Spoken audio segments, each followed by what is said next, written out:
Bom,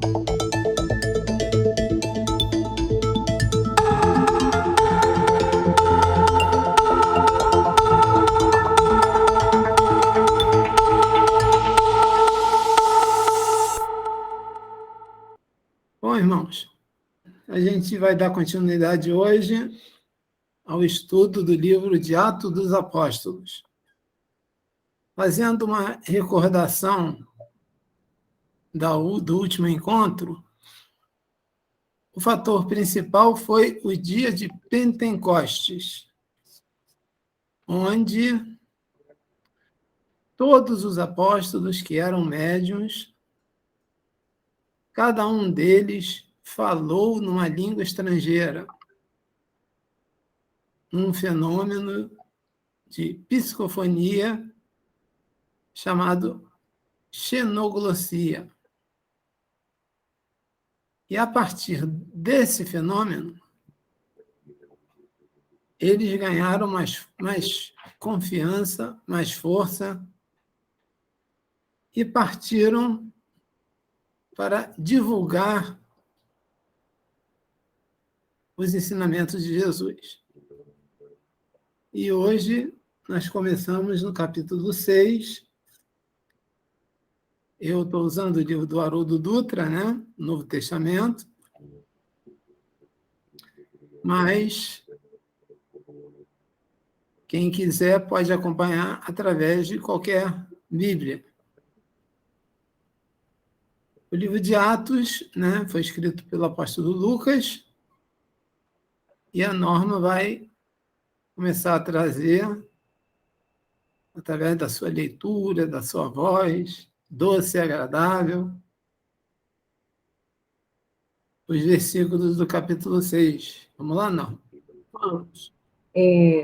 Capítulo 6, os 7 auxiliares dos apóstolos. Capítulo 6, versículo 1. Nesses dias, multiplicando-se os discípulos, houve murmuração dos helenistas, né, Paulinho? Seriam os romanos, né? Contra os hebreus, que eram aqueles judeus que frequentavam a casa do caminho, né? Porque as suas viúvas eram desprezadas no serviço diário. Capítulo 6, versículo 2.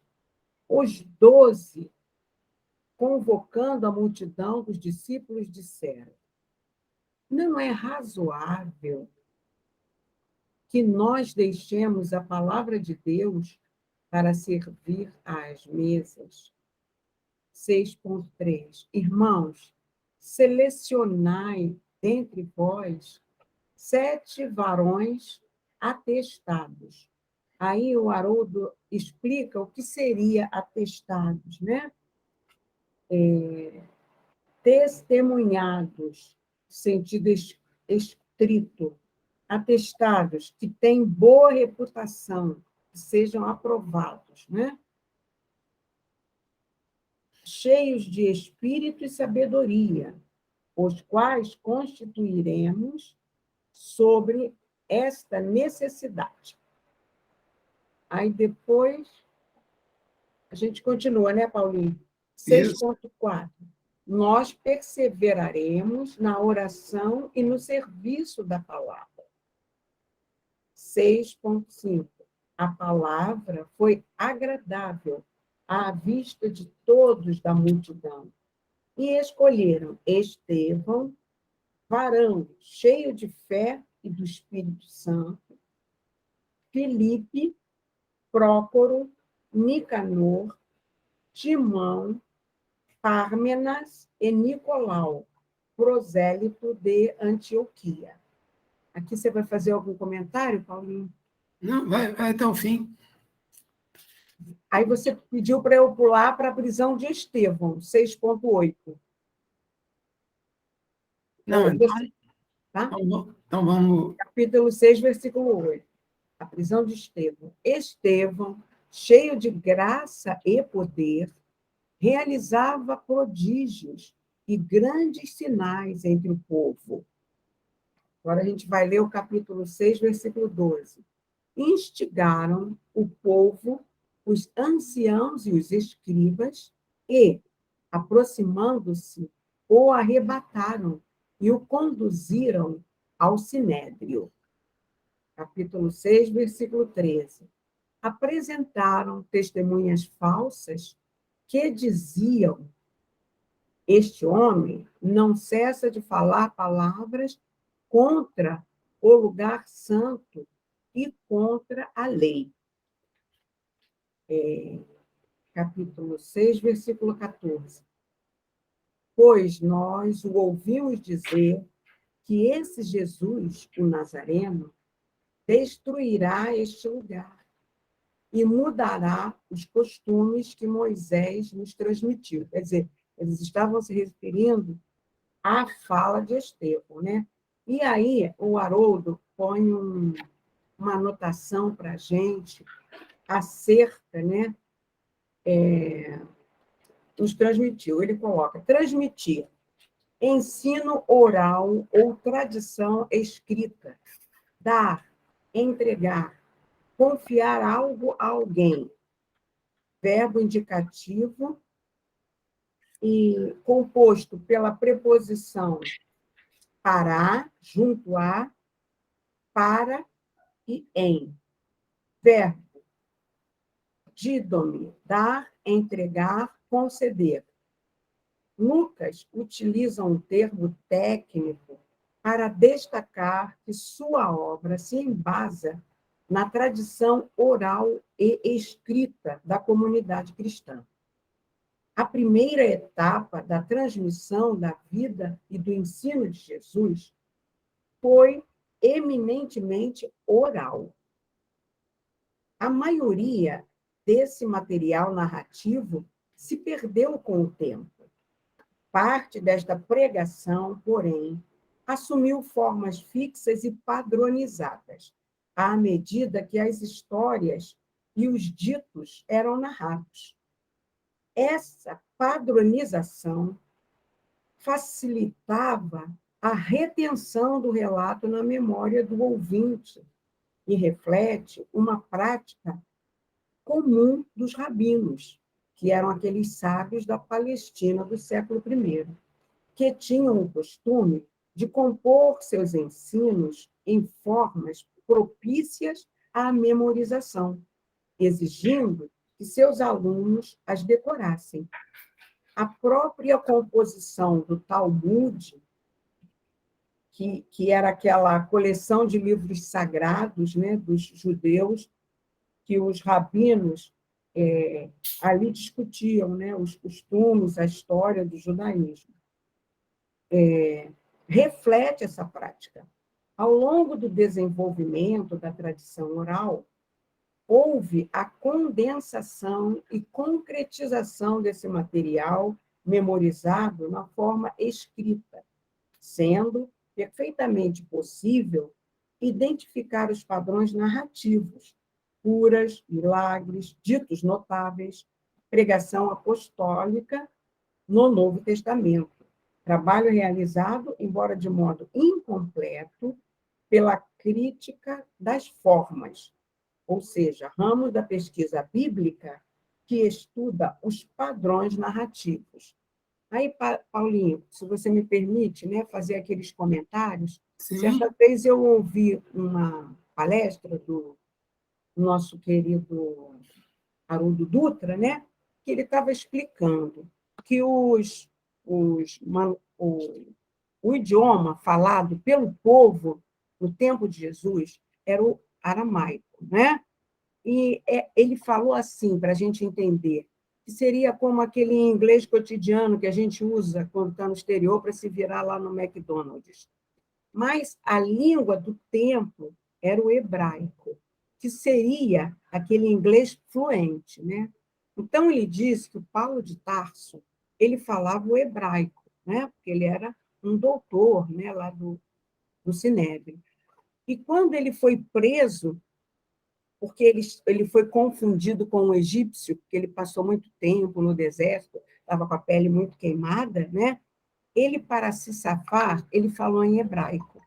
porque aí os centuriões reconheceram nele alguém da elite hebraica, do templo, entendeu? Então, Jesus falava em aramaico para o povo entender, mas Jesus traduzia assim o hebraico para que o povo entendesse, porque Jesus vinha de uma família, por exemplo, Zacarias, primo de Jesus, pai de João Batista, era sacerdote.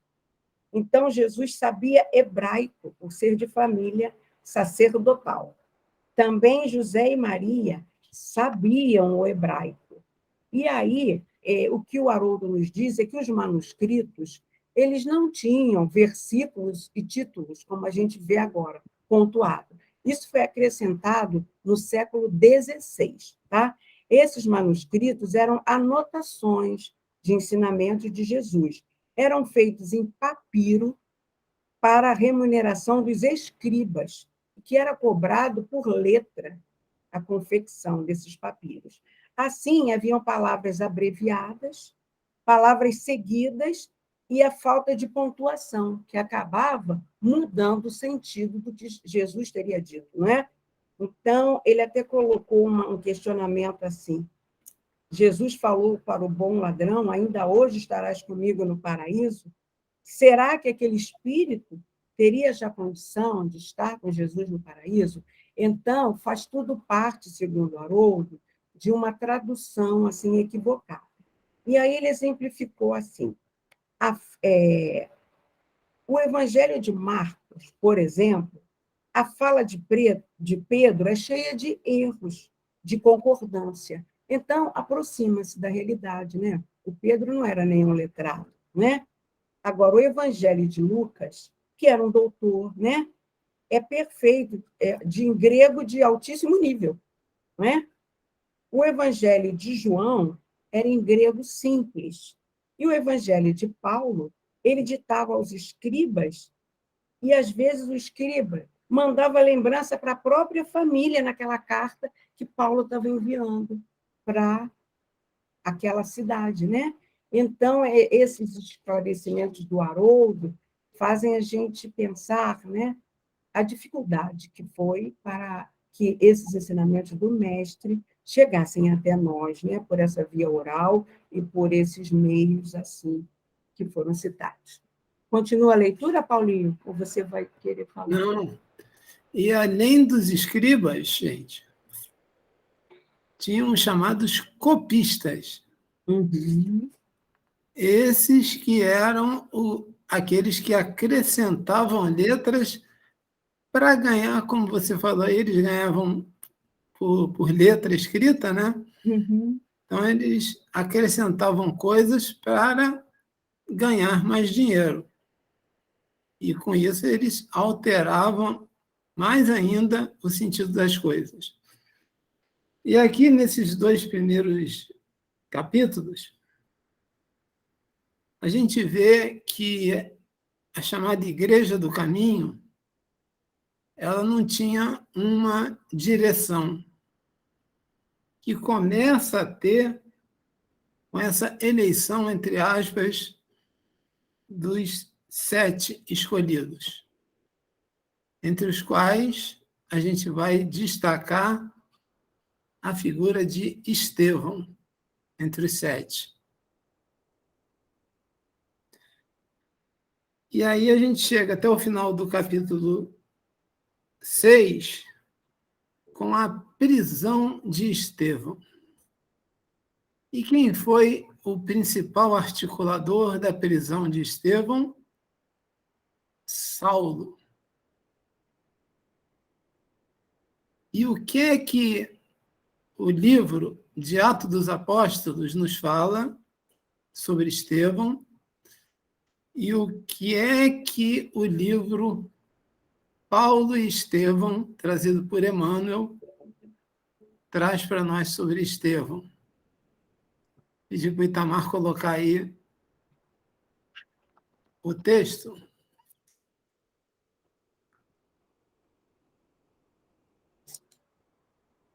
Que foi tirado também dos capítulos 6, 7, 8 do livro Paulo e Estevão. e a gente vai ver o detalhamento e a riqueza de informações que Emmanuel nos traz. O que Lucas informa sobre Estevão? A indicação de seu nome entre os 7 diáconos eleitos pela comunidade do caminho, que a Norma leu para a gente no capítulo 6. Que Estevão, cheio de graça e poder, fazia sinais e prodígios entre os povos. E era um excelente orador. E teve até, digamos assim, para ele não foi isso, mas para Saulo foi uma batalha de palavras, em que Saulo perdeu e saiu humilhado da igreja do caminho. E isso gerou nele um ódio.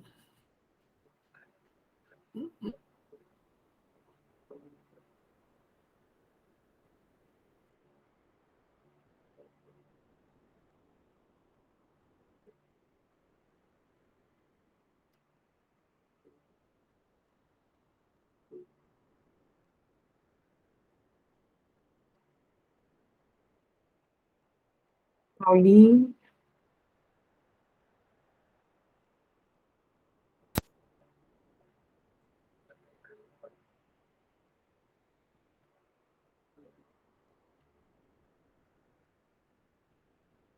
Paulo, está com algum problema aí, querido? Não te ouvimos mais.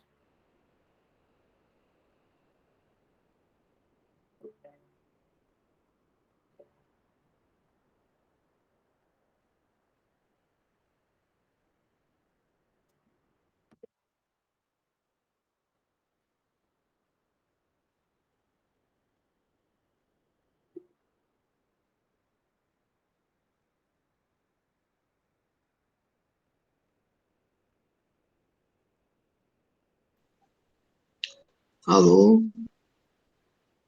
Agora.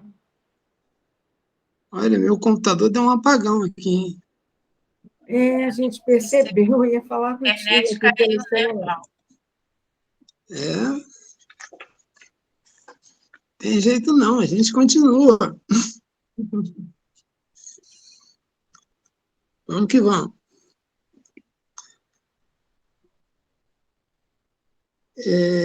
Que Estevão... Vocês estão acompanhando o texto aí? Está dando para ler ou está pequeno? Tá dando para ler.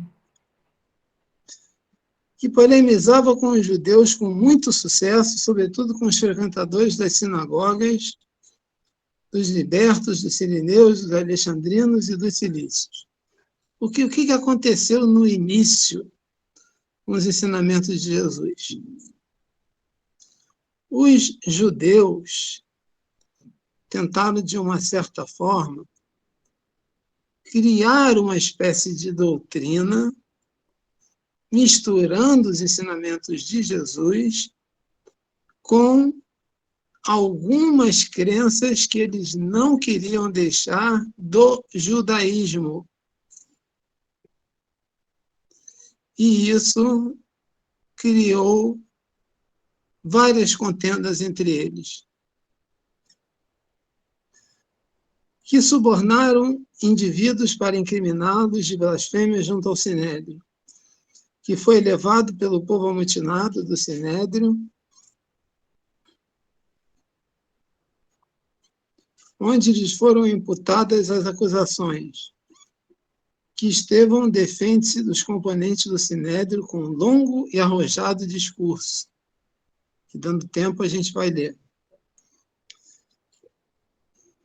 Que, ao final do discurso, os judeus superexcitados arrastaram a lapidação. Ele foi morto por apedrejamento. Que as testemunhas tinham sido colocadas suas vestes aos pés de um jovem chamado Saulo. E o versículo 1 do capítulo 8 conclui que Saulo consentiu na morte de Estevão. E Emmanuel, com mais riqueza, nos fala o seguinte, resumidamente, dos capítulos 6, 7 e 8, de Paulo e Estevão. Estevão, cujo nome original era Gesiel, pertencia a uma família judaica da cidade de Corinto, na Acaia, Grécia. O pai de Gesiel, já viúvo, não sobreviveu aos suplícios que lhe foram impostos por ordem do corrupto legado imperial da Acaia, Licínio Minúcio, em processo venal. Tomaram todos os bens que ele tinha. Gesiel também foi preso na ocasião, sendo condenado às galés, aqueles navios, né? E Abigail, sua irmã, foi libertada. E Abigail veio a ser noiva de Saulo. Abigail, só no mundo e com todos os bens confiscados, foi acolhida por um casal, Zacarias e Ruth, que em breve, levando a jovem com eles, rumaram para a Palestina. Gesiel, pouco depois, embarcava numa galera do tráfico mediterrâneo. Essa galera, voltando para a Caledônia, recebeu um passageiro ilustre, o jovem romano Sérgio Paulo. E esse jovem romano veio a ficar doente. Gesiel cuidou dele, vindo a adoecer também, por dívida de gratidão. Quando Gesiel ficou doente, ele ia ser jogado na água. Esse romano pediu por ele e depois o libertou. E ele foi recolhido pela Casa do Caminho, onde, ao contar a história, né, a Pedro, esse, junto com Sérgio Paulo, orientam ele a que mude de nome e que esqueça essa história que ele passou, e lhe diz, daqui para frente você será Estevão. E assim foi.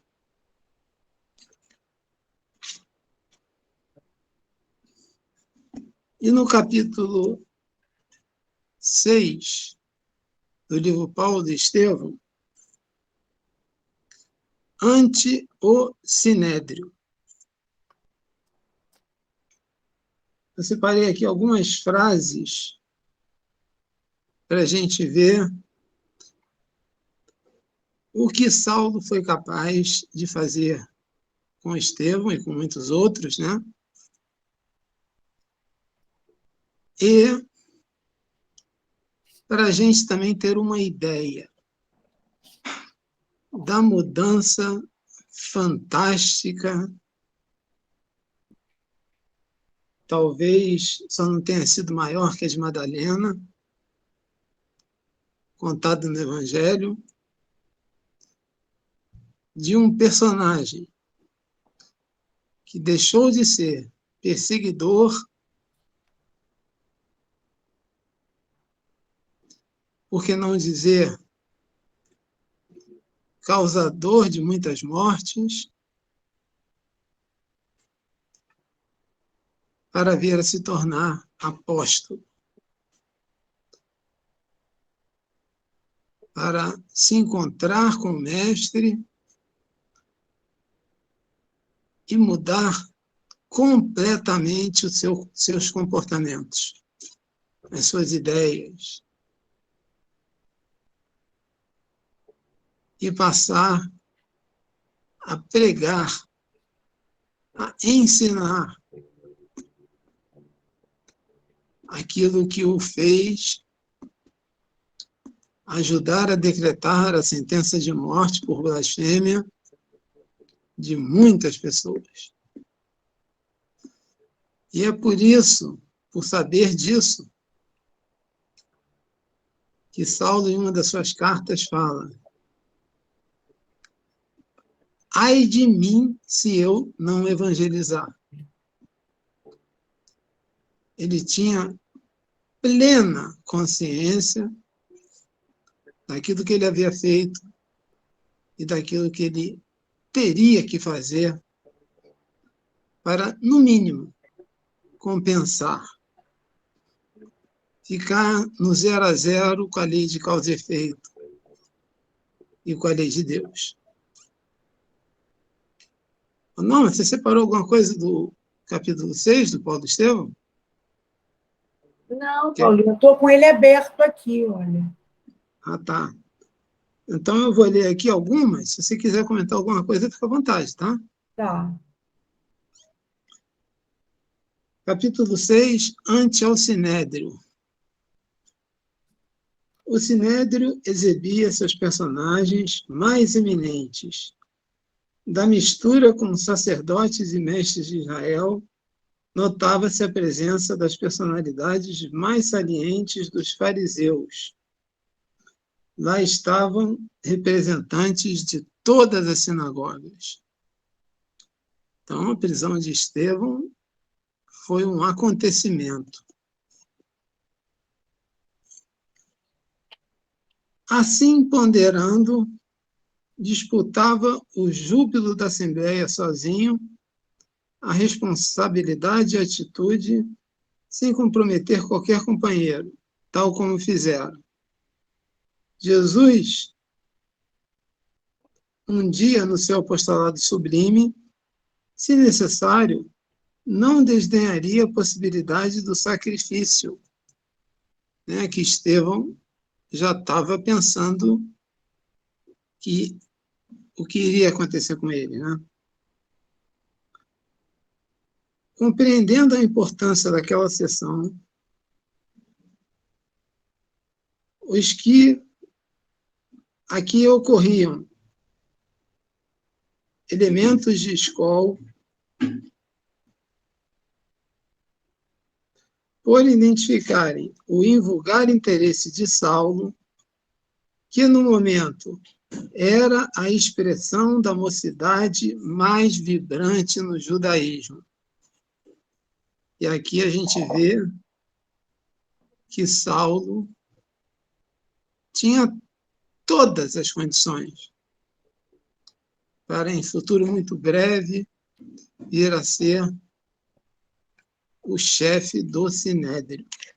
Ô, Paulinho, e é nesse capítulo, né, que, mais uma vez, Gesiel, com a sua fala firme e poderosa, né, fere os brios do Saulo de novo, né? Porque é nesse capítulo que o Gesiel volta a contra-argumentar com bastante lógica o que ele defendia, né, em favor do cristianismo, e aí que Saulo, com os brios feridos, né? Então, já que você tocou, lê completo, porque vale a pena. Página 111. 111. Quando Saulo pergunta: por que rejeitastes o meu convite à discussão quando na pregação do caminho com a minha presença? 111 Paulinho? É esse aqui, ó. É o meu também. Na 111 que você fala? Não, desculpa. 106. Ah, tá. E óculos aqui tá. 106.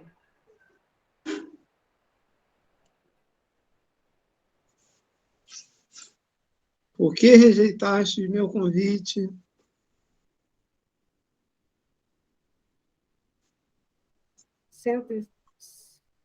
Eu vou lendo. Espera aí. 106. Porque, leia aí, porque rejeitastes meu convite à discussão quando honrei a pregação no caminho com a minha presença. Estevão, que tinha os olhos fulgurantes, como inspirado por uma força divina, replicou em voz firme, sem revelar a emoção que intimamente o dominava. O Cristo, a quem sirvo, recomendou aos seus discípulos evitassem, a qualquer tempo, o fermento das discórdias. Quanto ao ato de haver desonrado minha palavra humilde com a vossa presença, agradeço com Davi, né? Não, agradeço a prova de imerecido interesse, mas prefiro considerar com Davi, e aí Emmanuel diz que é o Salmo de Davi, né? 34, versículo 2. Que nossa alma se gloriará no Senhor, visto nada possuirmos de bom em nós mesmos, se Deus nos não amparar com a grandeza da sua glória. Em face da lição sutil que lhe era lançada em rosto, Saulo de Tarso mordeu os lábios, entre colérico e despeitado, e procurando evitar agora qualquer alusão pessoal para não cair em situação semelhante, prosseguiu. Sois acusado de blasfemo, caluniador e feiticeiro. Permito-me perguntar em que sentido, retrucou o interpelado com desassombro. Blasfemo quando inculcais o carpinteiro de Nazaré como Salvador. Caluniador quando achincalhais a lei de Moisés, renegando os princípios sagrados que nos regem os destinos. Confirmais tudo isso? Aprovais essas acusações? Estevão esclareceu sem titubear. Mantenho minha crença de que o Cristo é o Salvador prometido pelo Eterno, através dos ensaios dos profetas de Israel, que choraram e sofreram no decurso de longos séculos por transmitir-nos os júbilos doces da promessa. Quanto à segunda parte, suponho que a acusação procede de interpretação errônea em torno de minhas palavras. Jamais deixei de venerar a lei e as sagradas escrituras, mas considero o Evangelho de Jesus o seu divino complemento. As primeiras são o trabalho dos homens. O segundo é o salário de Deus aos trabalhadores fiéis. Ou seja, meus irmãos, o que está no Antigo Testamento é tanto a orientação de Moisés como líder político daquele povo, da terra, das coisas, das questões da terra, quanto do líder espiritual. E agora não, o Evangelho de Jesus é só a parte vinda, né, da parte espiritual. Sois, então, de parecer, disse Saulo, sem dissimular irritação diante de tanta firmeza, que o carpinteiro é maior que o grande legislador? Moisés é a justiça pela revelação, mas o Cristo é o amor vivo e permanente. Gisele falou, né? A essa resposta do acusado, houve um prurido de exaltação na grande assembleia. Alguns fariseus, encolerizados, gritavam injúrias. Saulo, porém, lhes fez um sinal imperioso e o silêncio voltou a possibilitar o interrogatório.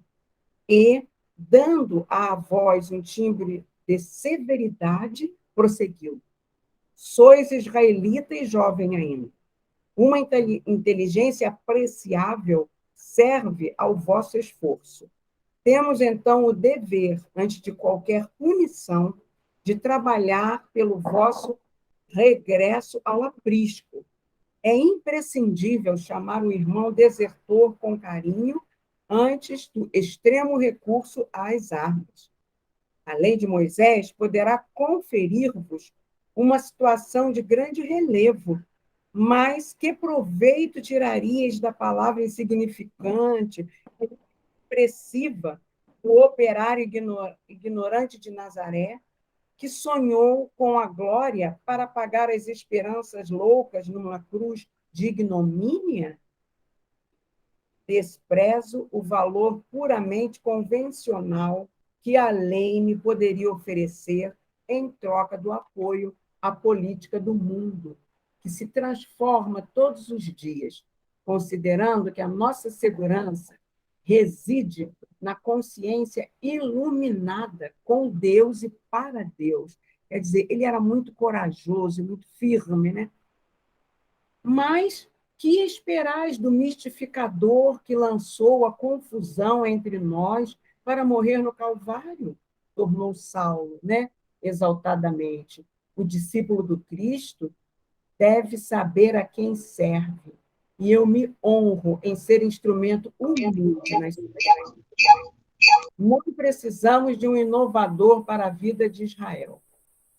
Compreendereis um dia que, para Deus, Israel significa a humanidade inteira. Olha como ele foi corajoso, né? Aí, diante dessa resposta ousada, a quase totalidade da Assembleia prorrompeu em apupos, mostrando sua hostilidade franca ao denunciado de Neemias. Quer dizer, eles achavam-se o povo escolhido, eles achavam que só eles, né, mereciam as coisas de Deus. E Gesiel não, falou, somos todos irmãos, né? Afeitos a um regionalismo intransigente, os israelitas não toleravam a ideia de confraternização com os povos que consideravam bárbaros e gentios. Enquanto os mais exaltados davam expansão a protestos veementes, os romanos observavam a cena curiosos e interessados, como se presenciassem uma cerimônia festiva. Depois de longa pausa, o futuro rabino continuou. Confirmais a acusação de blasfêmia, enunciando semelhante princípio contra a situação do povo escolhido. É a vossa primeira condenação. E isso não me atemoriza, disse o acusador, resoluto. As ilusões orgulhosas que nos conduziriam a tenebrosos abismos, prefiro acreditar com Cristo que todos os homens são filhos de Deus, merecendo o carinho do mesmo Pai. Saulo mordeu os lábios raivosamente e, acentuando sua atitude rigorosa de julgador, prosseguiu com aspereza. Caluniais Moisés, proferindo tais palavras. Aguardo vossa confirmação. O interpelado, dessa vez, endereçou-lhe significativo olhar e murmurou: por que aguardais minha confirmação, se obedeceis a um critério arbitrário? O Evangelho desconhece as complicações da casuística. Não desdenho Moisés, mas não posso deixar de proclamar a superioridade de Jesus Cristo. Podeis lavrar sentenças e proferir anátemas contra mim. Entretanto, é necessário que alguém coopere com o Salvador no restabelecimento da verdade acima de tudo e sem embargo das mais dolorosas consequências. Aqui estou para fazê-lo e saberei pagar pelo Mestre o preço da mais pura fidelidade. Depois de cessar o abafado vozerio da assistência, Saulo voltou a dizer: o tribunal reconhece-vos como caluniador, passível das punições atinentes a esse título odioso. E tão logo foram grafadas as novas declarações pelo escriba que anotava os termos da inquirição, acentuou-se em disfarçar a ira que o dominava. É indispensável não esquecer que sois acusado de feiticeiro. Que respondeis a semelhante arguição? De que me acusam nesse particular? Interrogou o pregador do caminho com galhardia. Eu próprio vos vi curar uma jovem muda num dia de sábado. E ignoro a natureza dos sortilégios que utilizastes nesse feito. Quer dizer, os judeus guardavam o sábado, né? E Gesiel fez cura no sábado. Não fui eu quem praticou este ato de amor, como certamente me ouvistes afirmar. Foi o Cristo, por intermédio de minha pobreza, que nada tem de boa. Pensais inocentar-vos com essa ingênua declaração? Objetou Saulo com ironia. A suposta humildade não vos exculpa. Fui testemunha do fato, e só a feitiçaria poderá elucidar seus ascendentes estranhos. Longe de se perturbar, o acusado respondeu inspiradamente. E, contudo, o judaísmo está cheio desses fatos que julgais não compreender. Gesiel já estava colocando a fé raciocinada aí, meus irmãos, na fala dele. Em virtude de que sortilégio conseguiu Moisés fazer jorrar de uma rocha a fonte de água viva? Com que feitiçaria o povo eleito viu abrirem-se-lhe as ondas revoltas do mar para a necessária fuga do cativeiro?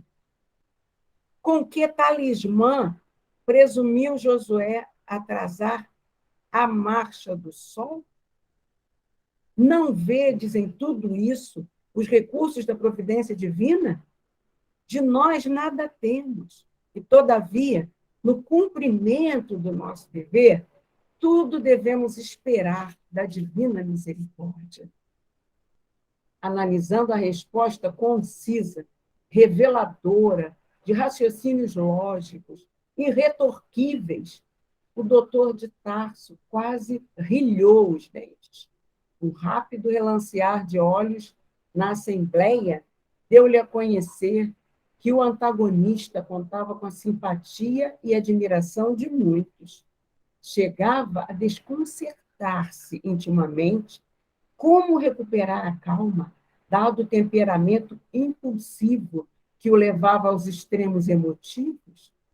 Examinando a última assertiva de Estevão, sentia dificuldade em coordenar uma argumentação decisiva. Sem poder revelar o desapontamento próprio, incapaz de encontrar a resposta devida, considerou a urgência de uma saída a propósito e dirigiu-se ao sumo sacerdote nestes termos. Vai continuar a leitura, Paulinho, ou vai fazer um resumo? Está fechado o teu microfone. Vamos passar para o capítulo 8. Capítulo 8. Aí eu vou ler aqui, que é a decretação da morte de Estevão. Ah, tá. Quando Saulo, né, pergunta a Estevão o seguinte: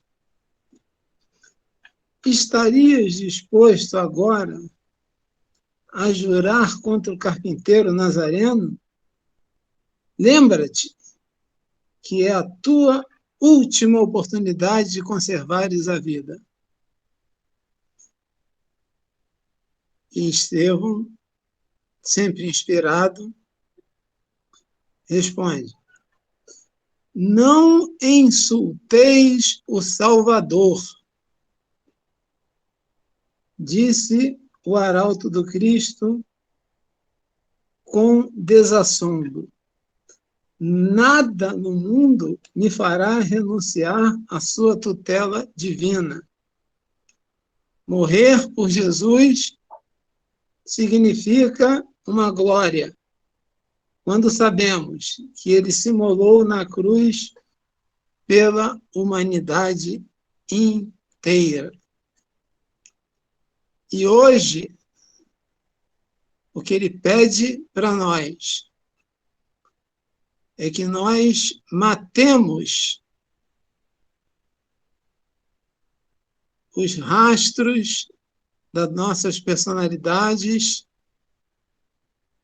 que trazem até a tua encarnação orgulho, vaidade, ódio, falta de perdão,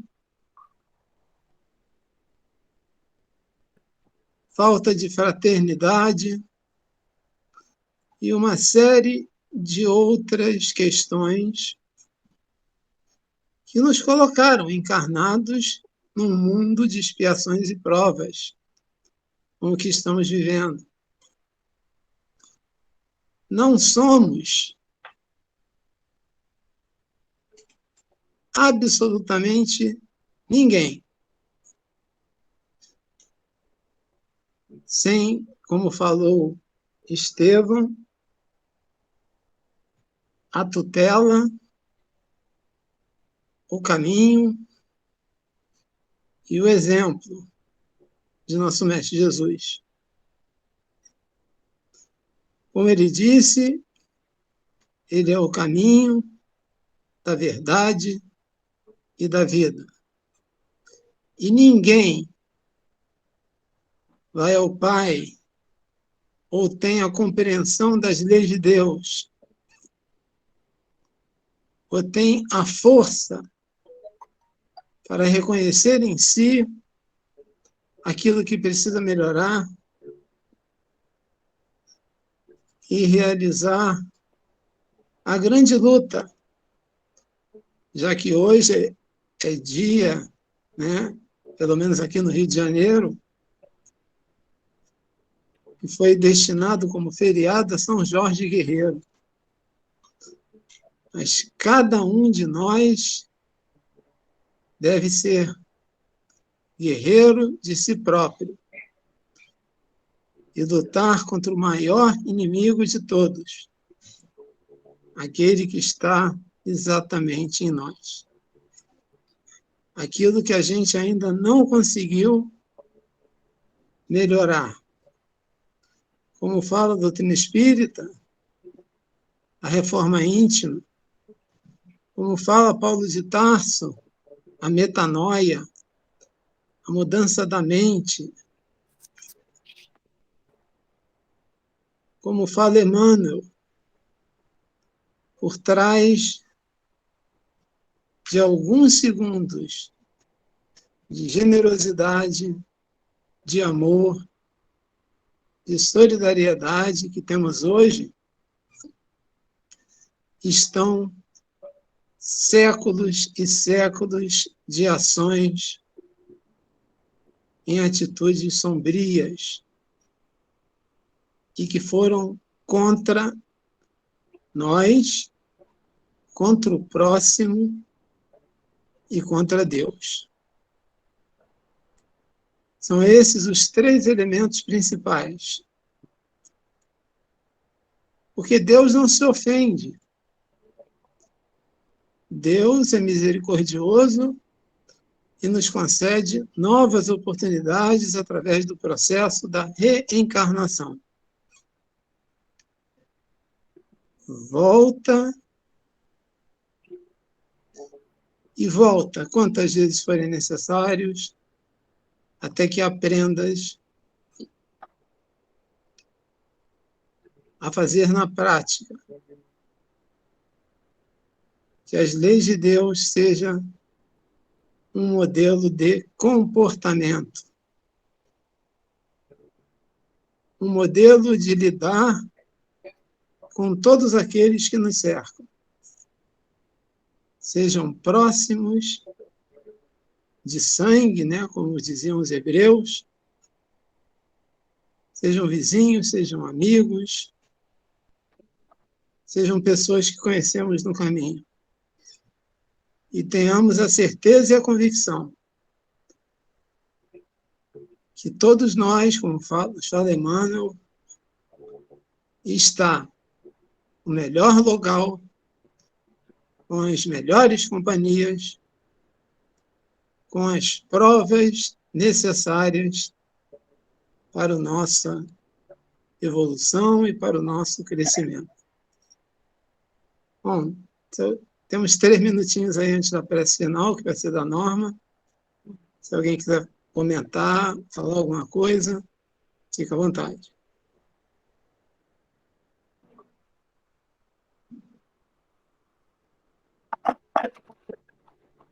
Foi muito bonito, né, Paulo, nós vermos a coragem de Gesiel diante de um tribunal tão severo, né, como era o do Sinédrio. E nesse capítulo 6, quando vocês... A maioria das pessoas já leram esse livro, né?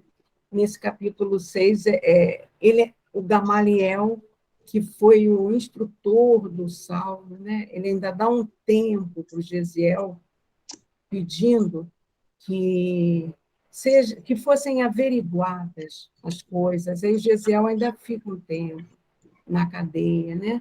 Enquanto o Saulo continua com aquela tirania, porque ele está com orgulho ferido, para buscar incriminações que levou à condenação do capítulo 8 que o Paulinho leu. Então, é essa coisa que o Paulo falou para a gente, que o Paulo de Tarso venceu a si próprio, né? Quando ele falou, já não sou eu quem vivo, mas o Cristo vive em mim, porque ele deixou de ser esse perseguidor ferrenho para tornar-se, né, um divulgador do cristianismo. Então, é possível, todos nós nos transformemos, né? Precisamos nos esforçar. É isso. É isso aí.